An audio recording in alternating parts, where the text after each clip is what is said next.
O assunto que a gente vai falar é o assunto que vai ser para a prova do 7º ano, certo? O assunto que a gente vai falar é que vai ser para a prova do 7º ano. É um único capítulo, mas é um capítulo extenso. Então eu peço, por gentileza, que vocês prestem atenção nessa videoaula que eu vou estar elaborando para todos vocês, certo? E eu peço que, se vocês não entenderem, bota no campo comentário.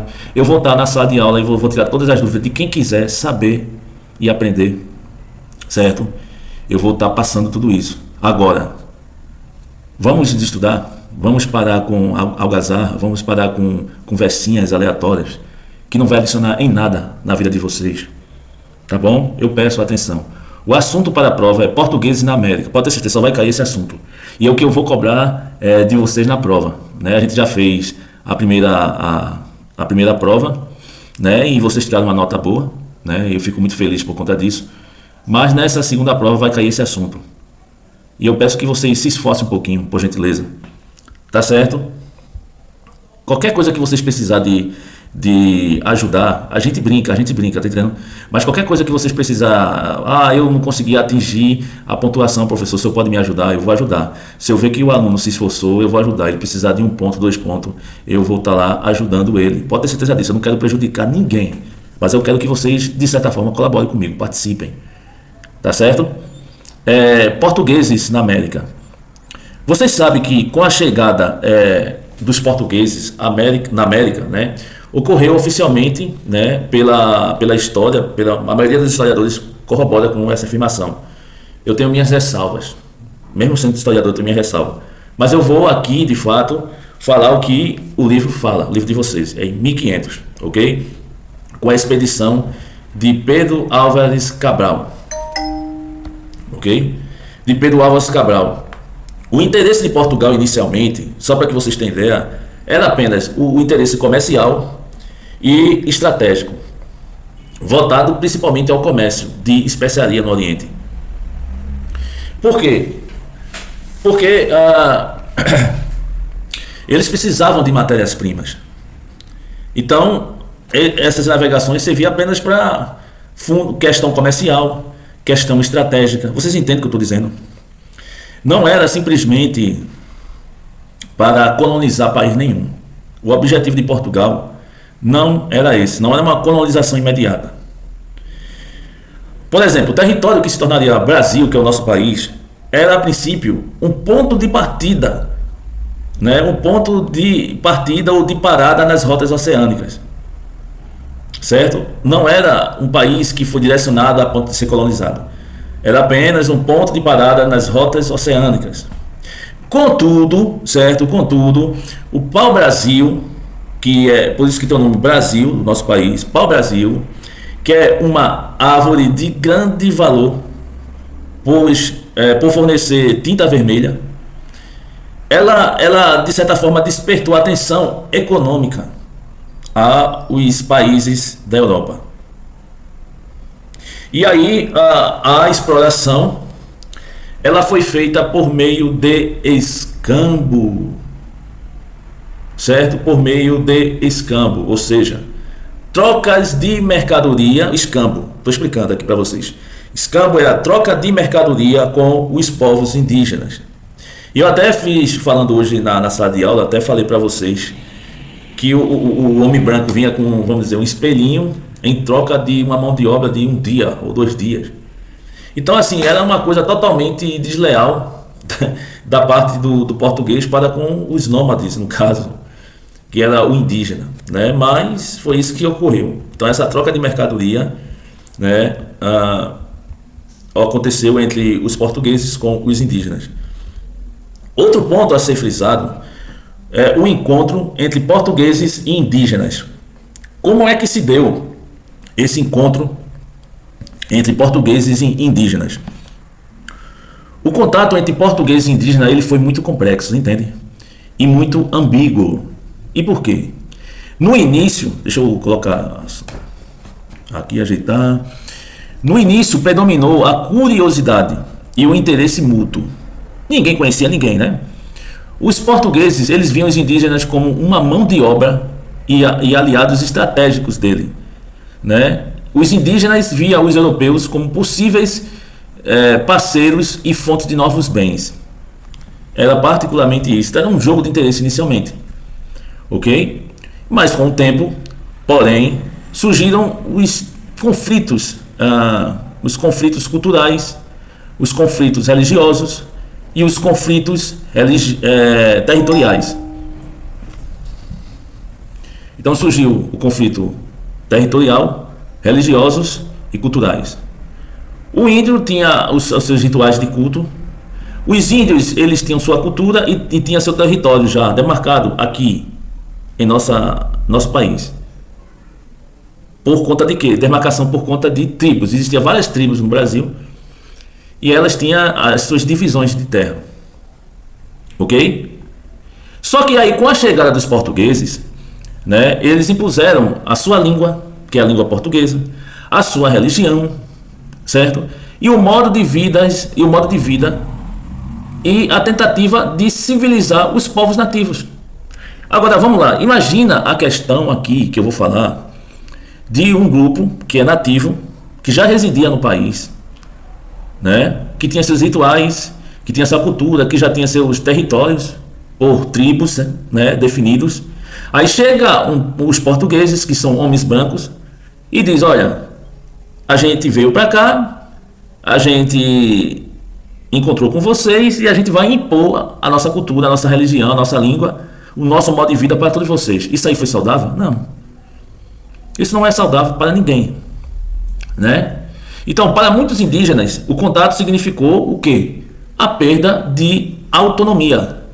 A perda de autonomia, escravidão, as doenças que foram trazidas pelos europeus, né, que devastaram inclusive a população inteira. Então, quando chegou os europeus, os portugueses, a desgraça começou a acontecer. A realidade foi essa, porque o que acontece? Os índios dificilmente adoeciam, e aí começou a adoecer. As doenças vieram por conta dos portugueses. A religião começou a ser propagado, o cristianismo em nossa terra, por conta dos portugueses, que eram cristãos.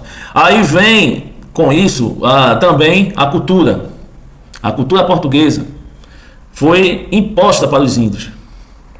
E aí, depois da cultura e território, e aí como é que isso vai ser agradável? É evidente que começou a encontrar o que a gente chama de choques. Então, o início da colonização efetiva começou em 1530, né? Não em 1500, mas em 1530, a colonização efetiva. Quando Portugal ele percebeu o risco de invasões estrangeiras, certo? Então foi enviado uma expedição por Martim Afonso de Souza, que fundou São Vicente, a primeira vila portuguesa no Brasil. E em 1534, a coroa criou o sistema de capitania hereditárias. O que é isso? Capitania hereditárias, ele dividiu o território em faixas entregues a cada donatário.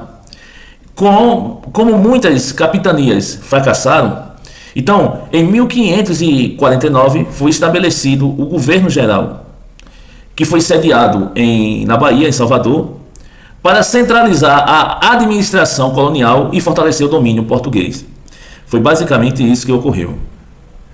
E aí veio a questão da escravidão e as resistências indígenas, certo? Os indígenas foram os primeiros escravizados. Os indígenas foram os primeiros escravizados na colônia.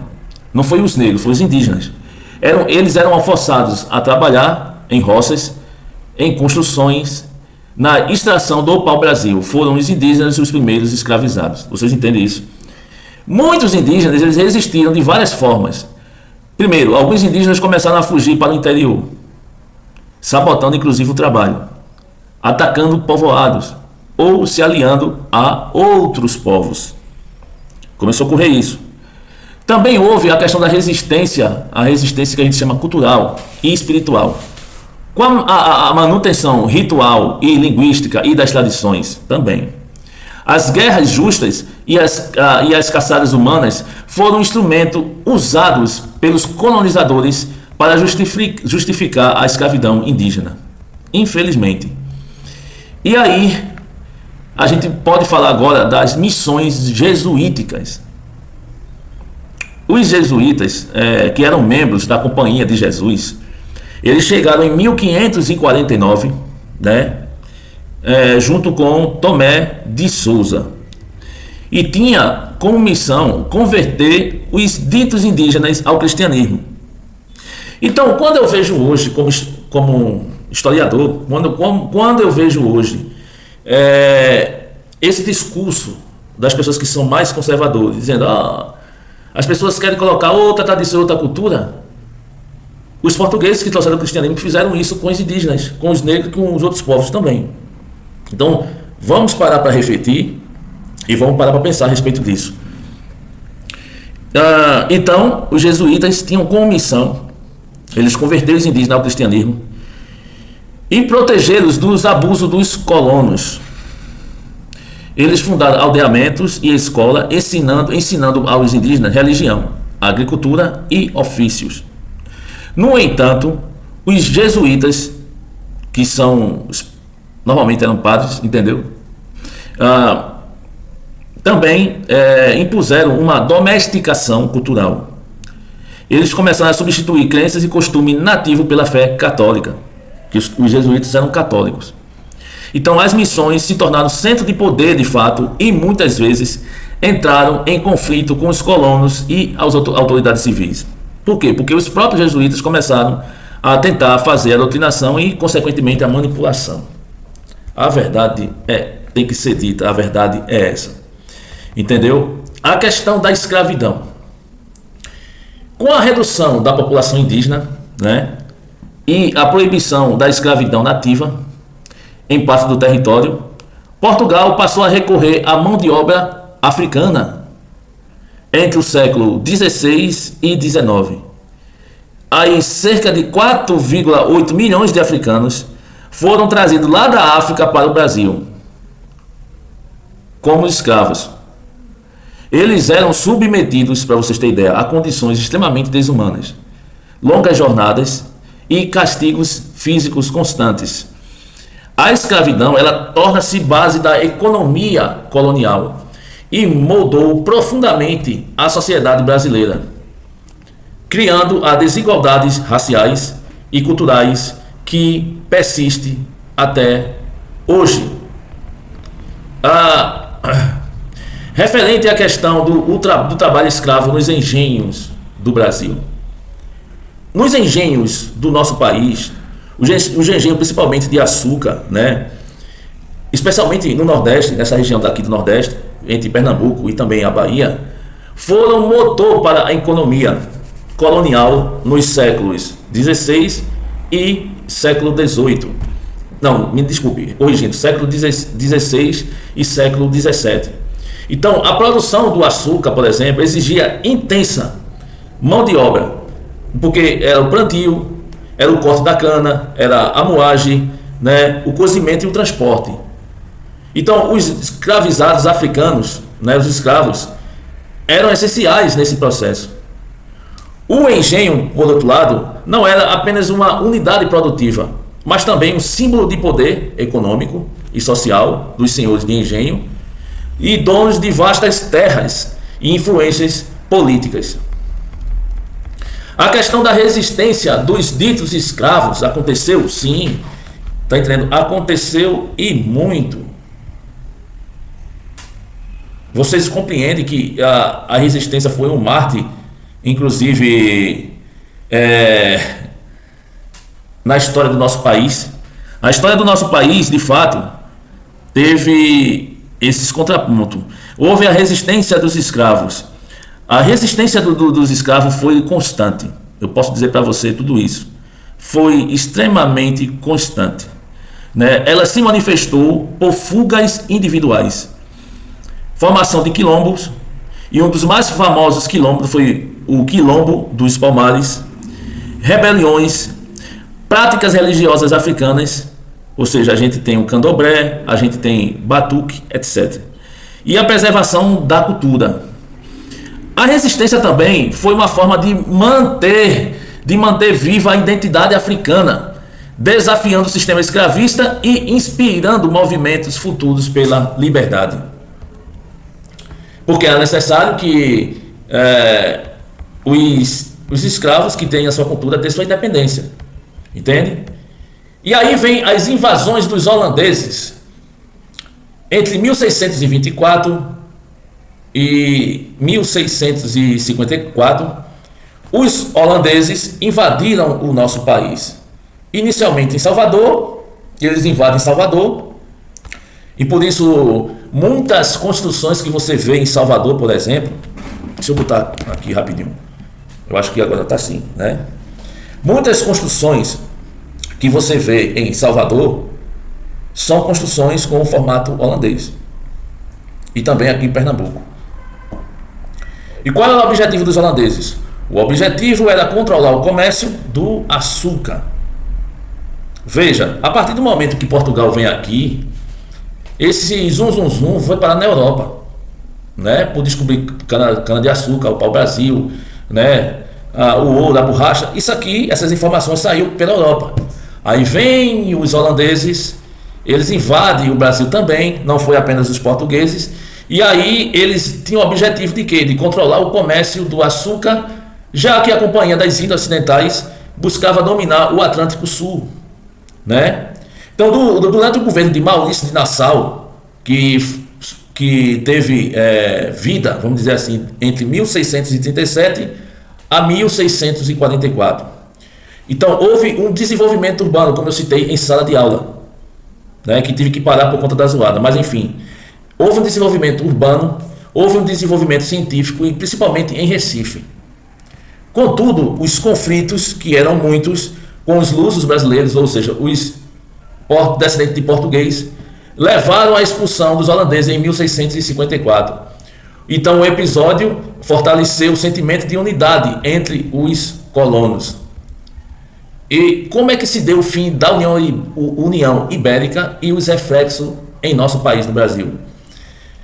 A União Ibérica, que foi de 1580 a 1640, longos anos, foi o período em que Portugal e Espanha tiveram o mesmo rei. Vocês sabiam que Portugal e Espanha tiveram o mesmo rei? Foi um país só? Com o fim da União Ibérica, Portugal retomou a sua independência, entende? E reforçou o controle sobre o país, o Brasil, sobre o nosso país, o Brasil. E nesse período, os bandeirantes expandiram o território para o interior, ultrapassando os limites do Tratado de Tordesilhas, né? Que Tratado de Tordesilhas, porque parte especificamente ficou para Portugal e outra parte ficou para a França. Isso foi instituído pelo Tratado de Tordesilhas. O Brasil ele ganhou as dimensões continentais, né? Consolidando a sua forma atual. Agora a gente vai falar de uma definição do que a gente falou anteriormente aqui, ó, sobre a questão dos bandeirantes. Quem seriam os bandeirantes?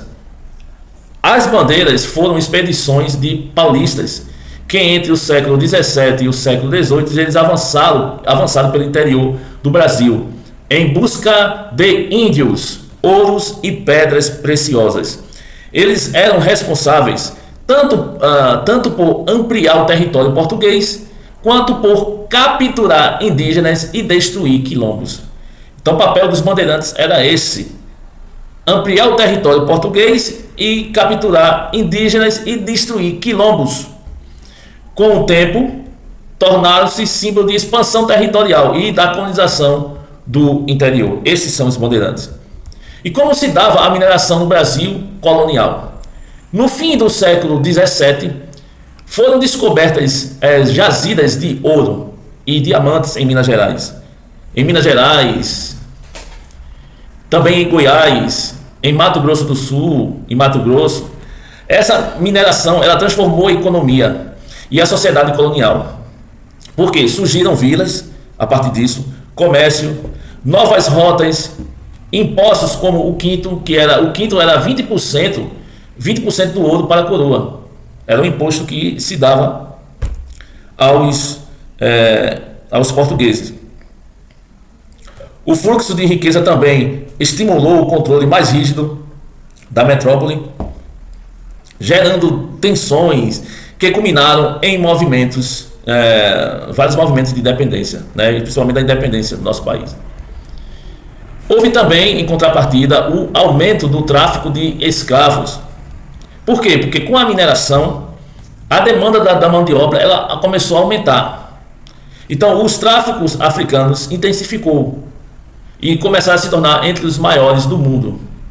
Os navios negreiros traziam pessoas em condições extremamente desumanas.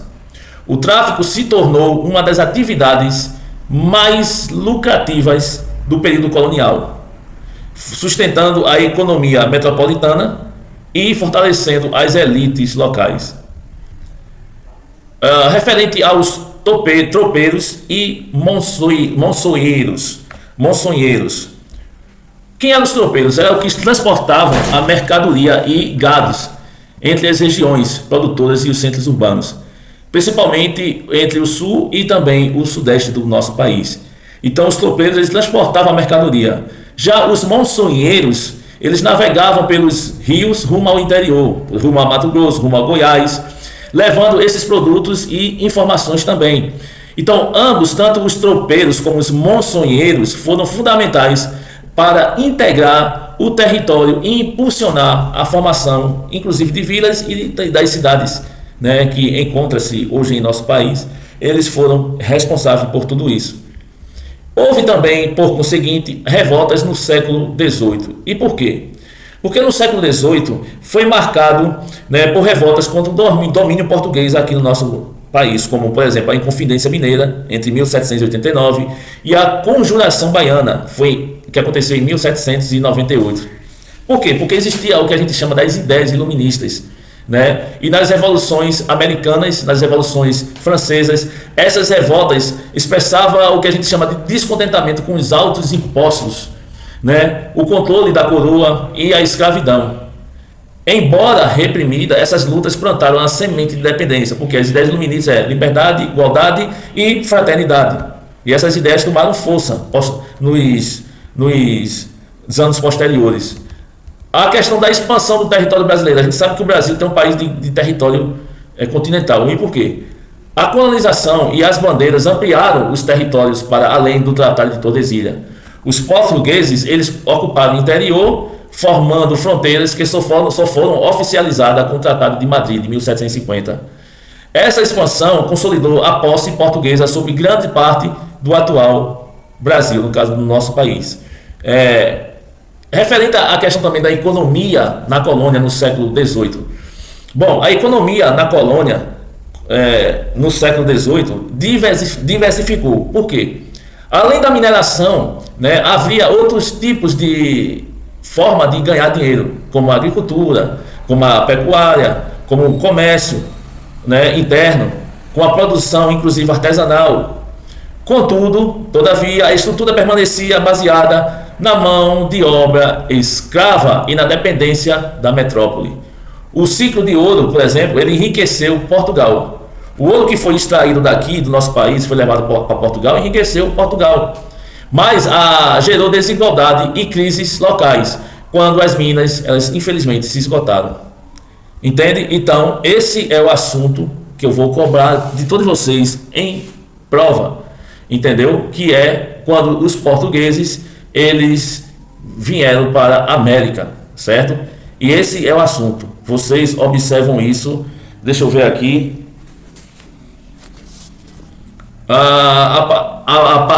O assunto para a prova, me desculpa, o assunto para a prova é só o capítulo 7, certo? No capítulo 7 começa da página 276, né, até a página 315.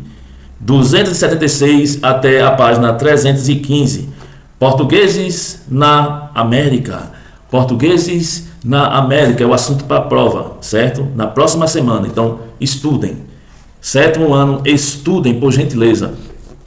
Certo? Só o capítulo 7, Português na América. Tá bom? Começa na página 276 e vai até a página 315. Ok? Tá aqui, ó. Tá bom? Aqui. Eu espero que vocês estudem. Eu só vou cobrar de vocês, inclusive...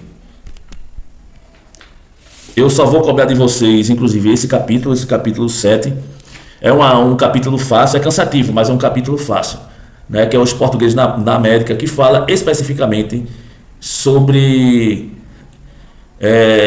uma época de grande importância, né, para a história do nosso país, que foi quando os portugueses vieram, houve a escravidão, né, e houve a escravidão tanto dos indígenas como dos negros, né? A mão de obra escrava fala do processo da colonização, da resistência, dessa imposição tanto cultural como religiosa dos jesuítas para os indígenas, né? Fala do sofrimento do povo negro que foi trazido lá da África para aqui, dos impostos que era cobrado, o quinto, né? Que era pago à coroa, né, portuguesa, né, como forma de imposto, né, tiveram revoltas por conta disso, né, várias revoltas, houve a expansão do território brasileiro, né, a economia do Brasil era não só baseada da mineração, mas havia agricultura, pecuária, comércio interno e produção artesanal, mas ainda se permanecia a mão de obra escrava, né, e as dependências da própria metrópole. O Brasil era colônia e dependia das metrópoles, que era Portugal e até então Espanha, né, dependia especificamente as colônias de sua metrópole. Então, eu falei sobre esse assunto, é um assunto fácil, né? Tem os tropeiros e os monçonheiros, que um transportava, né, e outro levava as informações e os produtos, né? Um transportava mercadoria e gado, ou seja, eles transportavam a matéria-prima de fato entre as regiões produtoras, que eram os tropeiros, e os monçonheiros. Eles navegavam a distância um pouco maior, rumo ao interior, a Mato Grosso do Sul e Mato Grosso, levando os produtos, levando as informações, né? Então tivemos todas essas situações em nosso país, e essas ideias iluministas foram importantes para a gente ter o início da independência, né? Essa inspiração das ideias iluministas foi de extrema importância. Então, pessoal, esse é o assunto da prova, não tem muito o que falar. Eu espero especificamente que vocês absorvam. Eu dei parte hoje na sala de aula, mas infelizmente eu estava aguardando para elaborar, inclusive, a prova de outras turmas que faltaram, né? Enfim, mas eu espero que com esse assunto a gente feche a unidade, tá bom? Um abraço a todos e uma boa noite e um bom dia.